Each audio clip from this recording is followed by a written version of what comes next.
Huesera the Bone Woman is a 2022-ish film written and directed by Michelle Garza-Severa in her directorial debut. It is a Mexican-Peruvian production, entirely in Spanish.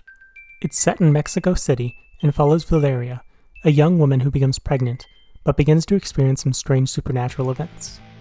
It's apparently inspired by an old Mexican legend, but it's difficult to find the details, and Severa only references the concept in interviews.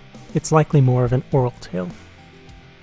On a surface level, it appears to be a story inspired by Rosemary's Baby, about the fears of being a mother, and in general the process of pregnancy.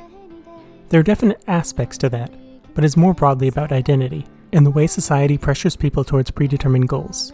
The whole idea of getting pregnant is not something that Valeria is enthusiastic about, and throughout the film, she has to give up parts of herself to fulfill this chosen destiny.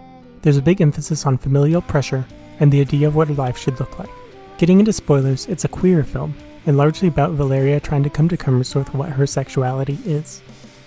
In the end, it's not clear-cut whether she is bisexual and truly has a loving and meaningful relationship with her husband, or if she is a lesbian, and entered into a heterosexual relationship because that's what's expected of her.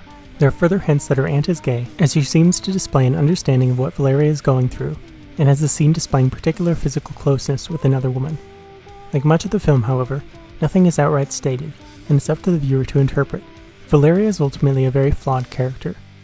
Primarily, she cheats on her husband with Octavia, a past girlfriend, multiple times.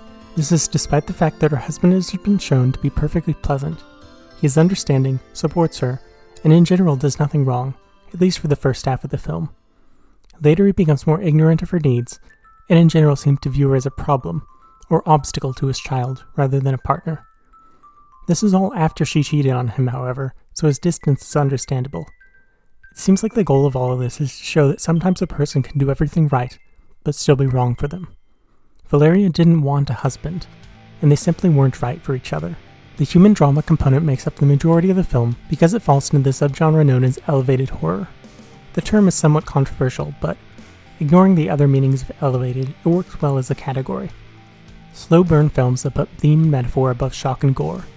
That's not to say the film is entirely without that, however, as there are a few scenes that are genuinely terrifying. The first major appearance of the titular Bone Woman is one of them, as Valeria sees someone on a balcony across from her at night.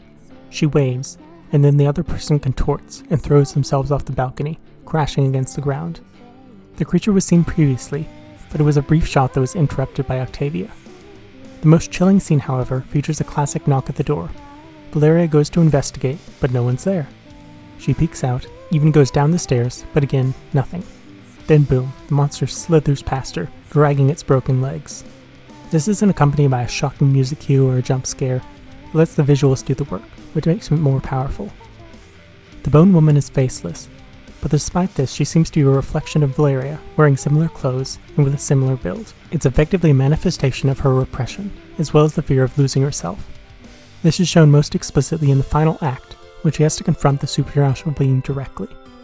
There is a pile of bodies that have lost not only their faces, but their genitals, everything that makes them a person. Her fear is that through motherhood, she will lose herself completely, becoming a husk. An important element of this, and what allows the message to come through without exposition, is a flashback to Valeria's life as a teen. She was living a punk lifestyle, performing dares for drugs under a bridge, and hanging out with Octavia. All of this is the antithesis to being a mother, at least in her eyes. They're two opposites on a scale, and the darkness or supernatural threat is her fear that she has to choose. Much of the film is about Valeria trying to find balance, or more than that, understand if there can be one. She is forced to give up her work, furniture making, for the safety of the baby, so even early on in her pregnancy, she experiences a real, tangible loss. Her cheating with Octavia is a rebellion against this, an attempt to reclaim what life was like before. But even when she goes to her, she says, "I think I want to be with you." She doesn't know, which is a crucial difference. At the end of the film, she abandons her husband and child with no indication of what comes next. However, this is probably better for the both of them. Huesera is a complicated film about identity and the fears of being forced into one by family, culture, and even biology.